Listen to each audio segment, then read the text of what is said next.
Батуми қаласы десе барлығы пляж дей береді. Не сонда, пляждан басқа баратын, көретін жер жоқ па бұл қалада?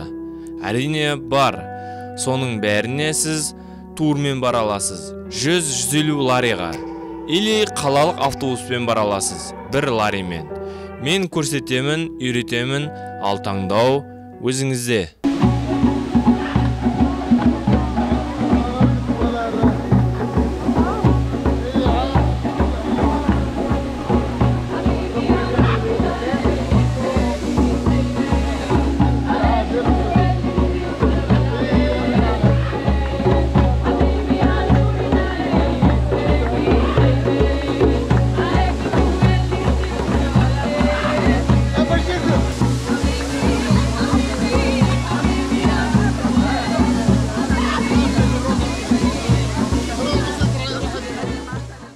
Күнде таңғы аз осылай жемерін күтпесем болды.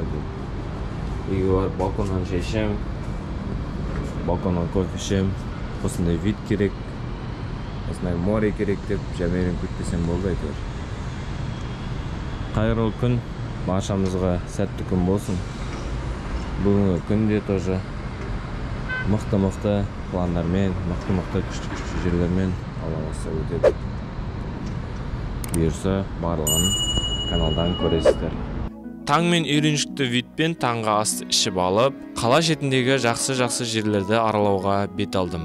Басында айтқандағыдай, қаланың шетіндегі жерлерге 2 түрмен баруға болады. Біріншісі осындай турлармен, 100-150 ларимен басталады. Осындай турлар бар. Бұндай турларға 150 лари. Қанша адам мүнсең де, 2 адам мүнсең де, 5 адам мүнсең де, сондай сумма шығады.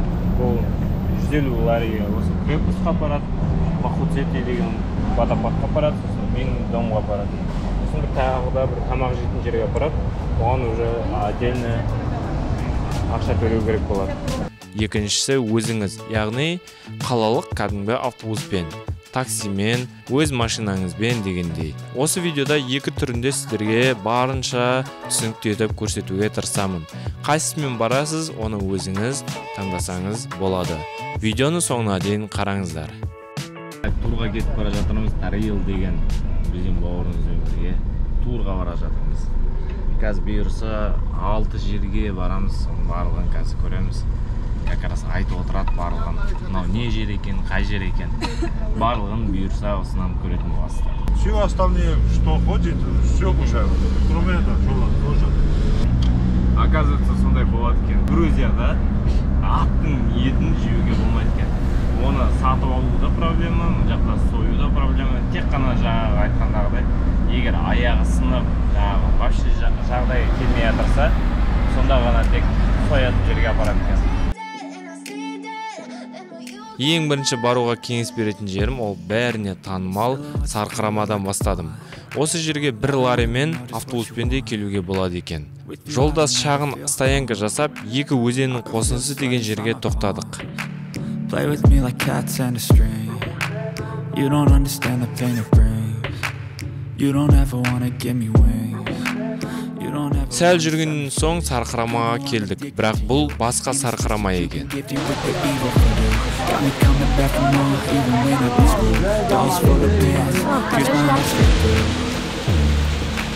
Жол бойы осындай керемет табиғатты көріп барасыз. Сұлулығына баға беру мүмкін емес.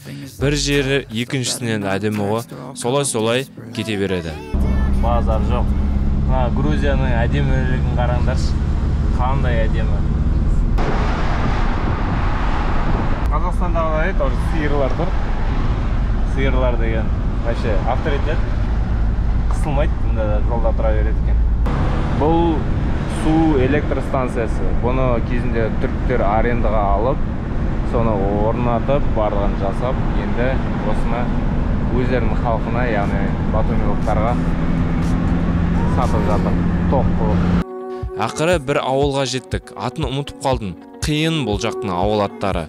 Көп жасар, саты, жалпақтал, еңбек деген сияқты аттар болса екен, сразу жаттап аласың. Ысқанытдидзе, мысқанытдидзе деп айтқанда қалай жаттап аласың, есіңнен шығып кетеді. Ал қайтадан сұрасаң, ыңғайсыз. Содан қалады ғой бәрі. Мен Макушетти деген водопадқа келдім.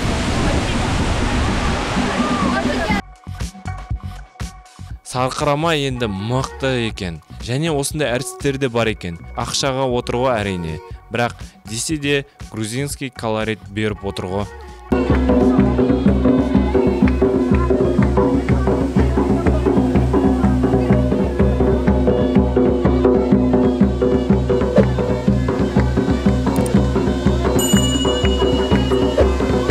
Сарқырамадан шыққан бойда осындай сауда саттықтың ортасы бар екен.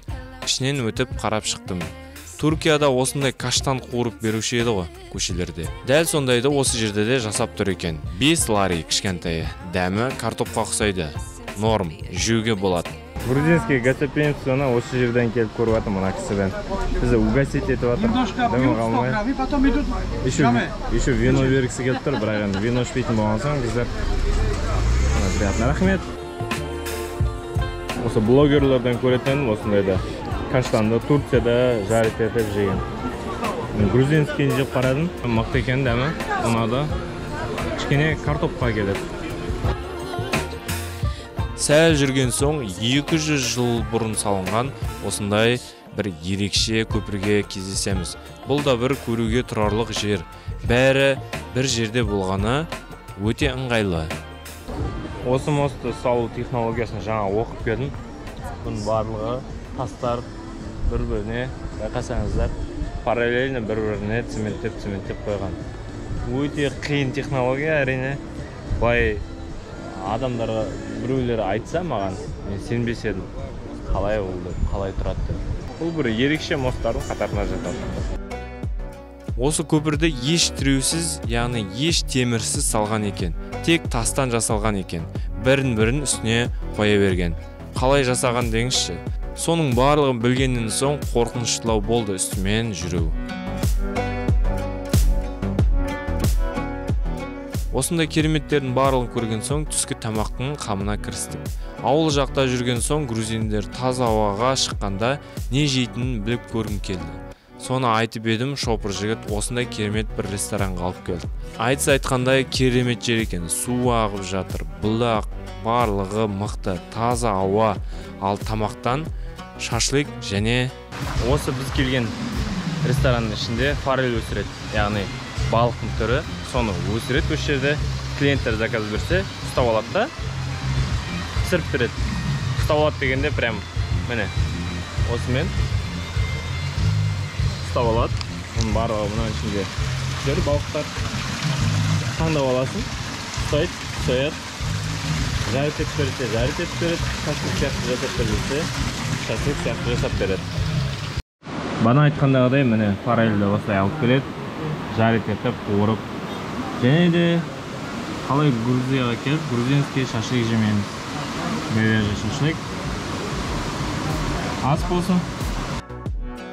Тамақ жеп болған соң тағы бір керемет жерге бардым. Сіз білесіз бе, Батумиден 20 километр жерде Түркиямен шекара посты бар екен. Тіпті осы жерге Батумиден қалалық автобус жүреді. Міне осындайлар. Батумиден осы жерге дейін келетін болсаңыздар, 12-ші автобус келеді. Осы жерден Турцияға өтуге болады. Жағалауы мен биіктен вид мықты енді, сөз жоқ.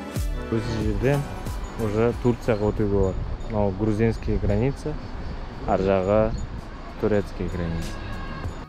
Кері Батумиге қайтар жолда осы ескерткішке соқтық. Грузиндер айтуынша осы жерден христиан діні, яғни грузиндердің діндері тараған екен. Бұл дым қызық емес болды маған. Осыған дейінгі Құттай Сарқырама және осы жерлердің барлығын тек баратын жерлердің санын көбейту үшін қосып қойған шығар деп ойладым. Өздеріңіз қараңыздар, келем десеңіздер де болады. Тағы кішкене жүре келе ерте кездегі кәдімгі замыққа кездестік. Бұл жерге де Батумиден автобус жүреді. 1 ларимен келсеңіз болады. Міне осындай 16-ші автобуспен келуге болады. Қайтып бара жатырғанда осы жерден мінесіздер. Келген уақытта осы остановкадан түсесізді, осы пешеходпен өтіп, осылай тіпке кіре қоясыздар. Ал осы замоктың ішіне кіру 8 лари екен. Осындай шикарный видте, осындай шикарный жерде орналасқан екен. 8 лари және 2-3 сағат уақытыңыз болса, осында келіп қарап кетіңіздер. Осы жақтың тарихын білгіңіз келсе, гид жалдап, солармен экскурсия жасасаңыздар болады. Замок, қамал, сондай ескі, бұрынғы кездердегі сондай ғимараттарды ұнататын болсаңыздар, осы жерге келуге кеңес беремін. Бұрынғы кезде қамалдар қалай болды, дәл сол күйінде бұлар қалып қойған екен. Тек бұны реставрация жасаған, бірақ кейбір тастары сол кездегі, баяғы кездеген бергі тастар екен. Сондықтан соларды көремін десеңіздер, егер сіздерге сондай тема қызық болса, келіп көрсеңіздер болады. Ал бұл кезіндегі Рим әскерінің қаруы. Арбалет, тас ататын құрылғы, ана жерде тас ататын құрылғы, қамал бұзатын құрылғы. Бұл қамалға Рим әскерінің ешқандай қатысы жоқ шығар. Бірақ сол кездегі қару-жарақ ретінде просто келушілерге қызық болсын деген бағытта қойып қойған болар деп ойлаймын. Ал бұл жақта типі казармасы. Бұл бір 10 есе кішірейтілген түрі болар. Себебі мынандай палатада 1 адам, 2 адам, әлі кетсе 3 адам жатар.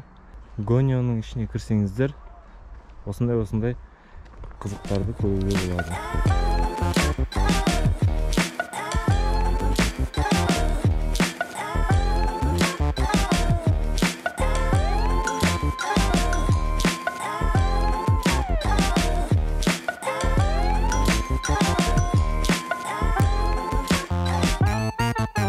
Баяғыдағы қамалдардың қалыңдығын көрсетейін сіздерге.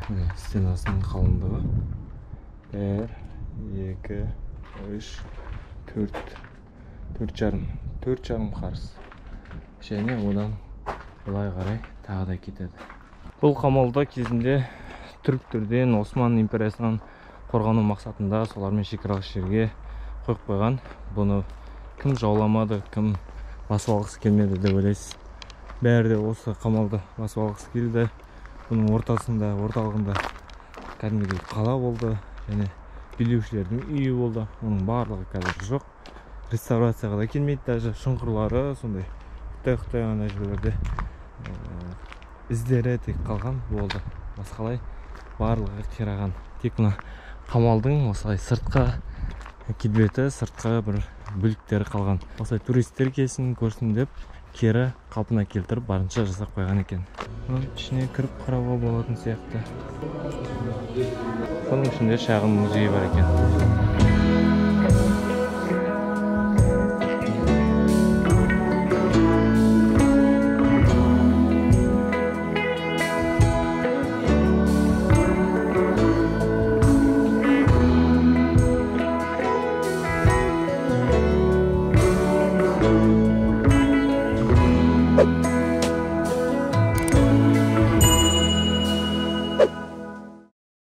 Осымен Батумен айналасындағы шағын тур бітті. Енді қараңыз, сізге қайсысы жақсы?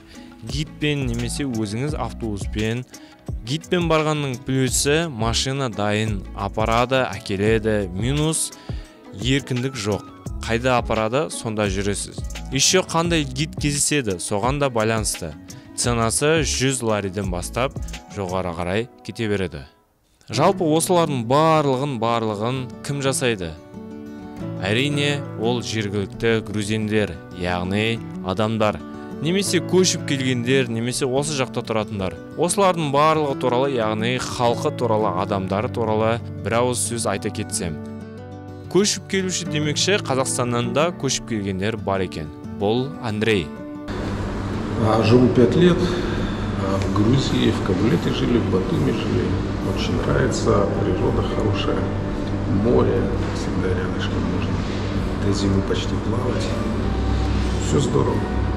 Да, очень дружелюбные, гостеприимные, готовые помочь всегда, подхватить. Ну, конечно, бывают всякие нюансы, в основном большая часть очень дружелюбная наша. Мы больше в ларе ориентируемся. Раньше все в тенге переводили. Считались по тенге.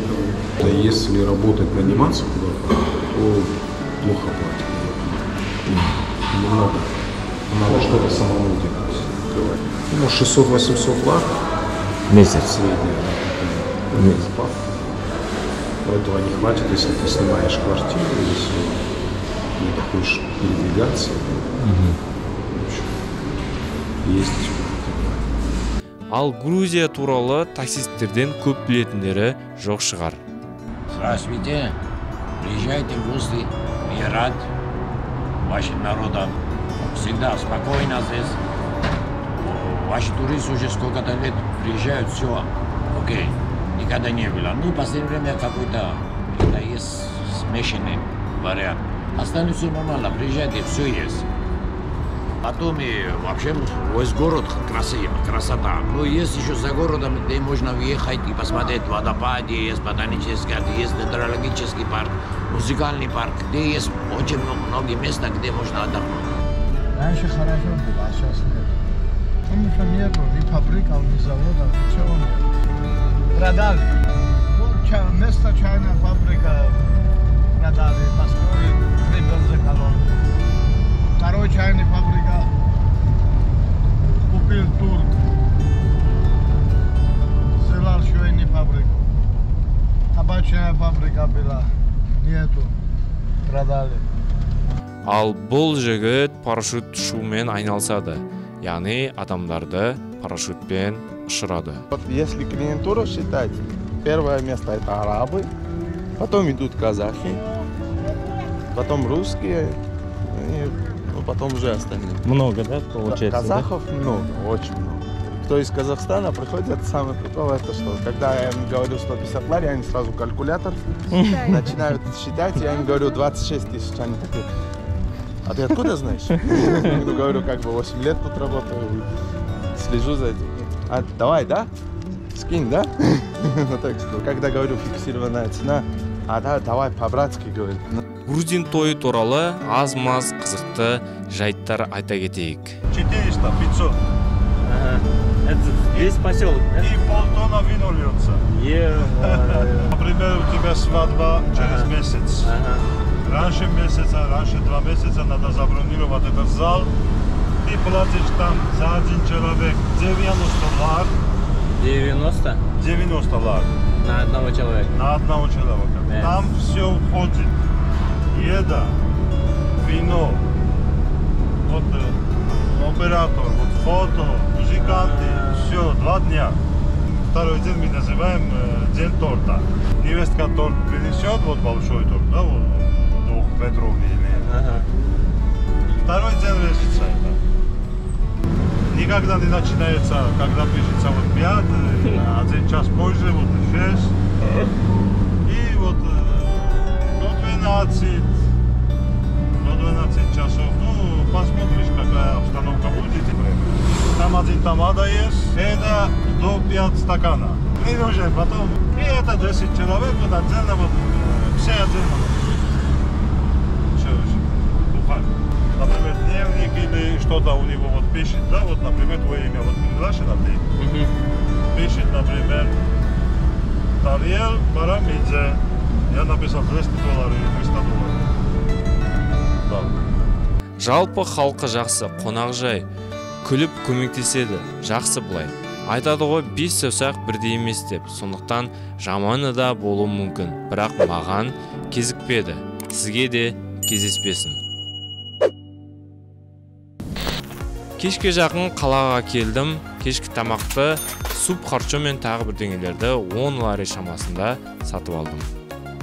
Жалпы Батумидағы тамақ жөнінде айта кетейін деген. Егер сіз кешкі ас болсын, түскі ас болсын, таңғы ас болсын, бір жерден отырып ішем десеңіз, 20 лариға бір тамақ аласың. Кейбір жерде 20 лариға 2 адам тойып кәдімгідей тамақ ішіп шыға алады. Бұл жақта жалдаған жеріңізде чайник болады, микроволновка болады, тамақ ысытып ішем десеңіз. Сондықтан сондай супермаркет, магазиндерге кіріп, өзіңізге жеңіл тамақтар, тез пісетін каш деген сияқты, кофе 3 в 1, чай 3 в 1 деген сияқтыларды сатып алып, пирожный деген сияқты шаймен ішетін сондайларды алып алып, өзіңіздің гостиницаңызда таңғы ас ішсеңіз, сізге ақша жағынан өте тиімді болады. Санасы қатты қымбат емес жерді тауып алсаңыз, сол жерден барып күнде тамақ ішіп тұруға болады. Сіздің қалтаңызды қақпайтын болады былайша айтқанда. Егер менің айтқан кеңестер біреуге пайдасы тиіп жатырса, мен өте қуанып қалар едім. Тамаққа тойып алып, вокзалға қарай шықтым. 10-шы автобус барады екен вокзалға. Вокзалға келген себебім Тбилисиге жол жүру. Қазақстанда жүріп, онлайн билет алып қойдым. Грузин темір жолы сайтының ссылкасын осы видеоның астына тастап кетемін. Ал енді Батумиді қорытындыласам. Жақсы қала, табиғаты бомба, теңіз, тау, сарқырама, бәрі бар. Самолеттер де ұшады керек десеңіз. Тамақ бәрі бар, любой ақшаға. Туристерге жақсы жағдай жасалған. Яғни сізден максималды түрде ақша алып қалуға бәрі дайын тұрады. Жақсы жағынан әрине. Жалпы Батуми қаласына кеткен ақшаны осы видеодан және осыған дейінгі шыққан алғашқы видеодан санап білсеңіздер болады. Егер сіздерге пайдалы болып, менің видеом ұнаса, лайк басып, біздің каналға тіркеліп, колокольчикті баса кетіңіздер. Және барлық достарыңызбен бөлісіп жіберіңіздер. Батуми қаласы мықты әрине, бірақ өзіміздің Қазақстанға жететіні жоқ.